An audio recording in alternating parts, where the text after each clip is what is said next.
This is a very short review of the AUKEY 104 key RGB LED gaming keyboard with blue cap keys. And it's going to be super quick because the main couple things about this keyboard is it's very loud. It has a very different feel from a typical Apple keyboard that I'm used to. And it has kind of a look to it. So let's get first into the loudness. If you're not used to a mechanical keyboard, I remember back in the day I used to use an Apple extended ADB keyboard, something like that. It's very loud. So let's start typing a little bit.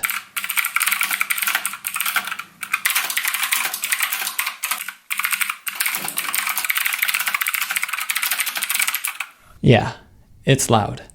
And sometimes when I'm typing, it kind of gets in my head and then I lose my train of thought. So that's something to keep in mind if you're a typist wanting to do this keyboard versus someone who's doing like gaming.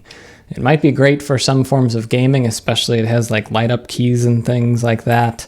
I'll walk through some of the modes here. So there's like the rainbow mode, and there's the mode that it does one color and it fades in and out. There's a mode where it like makes the keys light up all around your fingers, and it has a mode where everything is off, which is sometimes nice.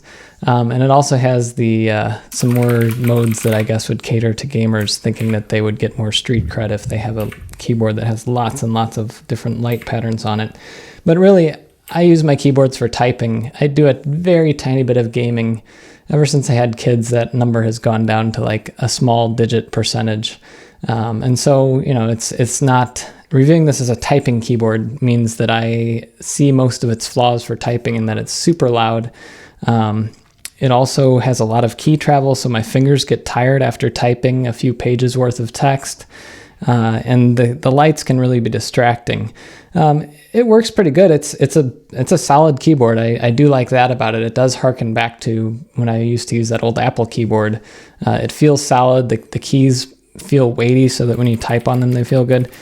Maybe a little worse than a cherry red keycap. It's not one of those things, you know, I'm not like a professional typist. I'm a programmer who writes a lot.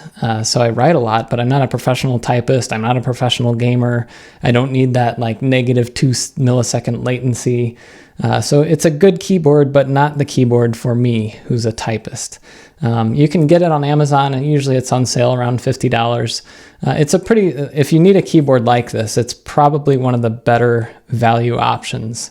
I wouldn't go spending hundreds of dollars on one of these keyboards unless you are like an MLG professional gamer earning millions of dollars a year, and your entire income depends on your keyboard's performance. But I haven't had any real problems except for the fact that it's loud. So that's my review of it. Hopefully you liked it. I also have a review written out on my blog post on jeffgeerling.com. So go there and check that out if you want. And hopefully this helped you if you're considering a keyboard like this.